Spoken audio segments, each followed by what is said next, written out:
নামাজের মধ্যে তাশাহুদে আঙ্গুল নাড়ানোর বিধান কি? এটা ওলামারা অনেক রকমে এই হাদিসটা আমল করেন।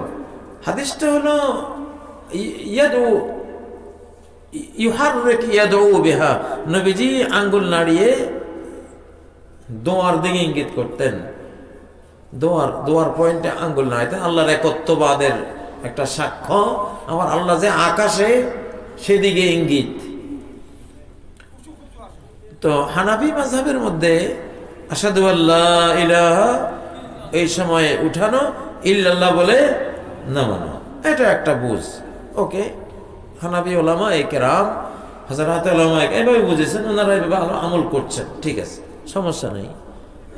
আবার কেউ বুঝেছেন যে যেহেতু দোয়ার পয়েন্টে পয়েন্টে উঠার কথা, এই জন্য দোয়ার পয়েন্টগুলো যেমন আসসালামু আলাইনা এখানে একবার তোলা, আসসালামু আলাইকা এখানে একবার তোলা, আল্লাহুম্মা সাল্লি আলা মুহাম্মাদ এখানে একবার, আল্লাহুম্মা বারিক আলা মুহাম্মাদ এখানে একবার। আর শেষ দোয়ার মধ্যে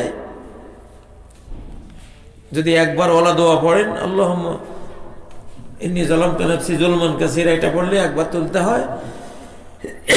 আর যদি ওই দোয়াটা পড়েন, আল্লাহুম্মা ইন্নী আউযু বিকা মিন আযাবি জাহান্নাম ওয়া আউযু বিকা মিন আযাবিল কবর ওয়া আউযু বিকা মিন ফিতনাতিল মাহিয়া ওয়াল মামাত ওয়া আউযু বিকা মিন ফিতনাতিল মাসিহিদ দাজ্জাল, চারবার দোয়ার পয়েন্ট আছে, ওখানে চারবার তোলা মুস্তাহাব, এটা কোনো জরুরি কিছু না, যেভাবে চান। অনেকে আবার অব্যাহতভাবে নাড়ান, এক একজনে এক এক রকম আমল করছে, করতে দেন, এগুলির দ্বারায় কোনো ফরজ তরক হয় না, উম্মতেরও কোনো ক্ষতি এতে হয় না, যার যার বুঝ।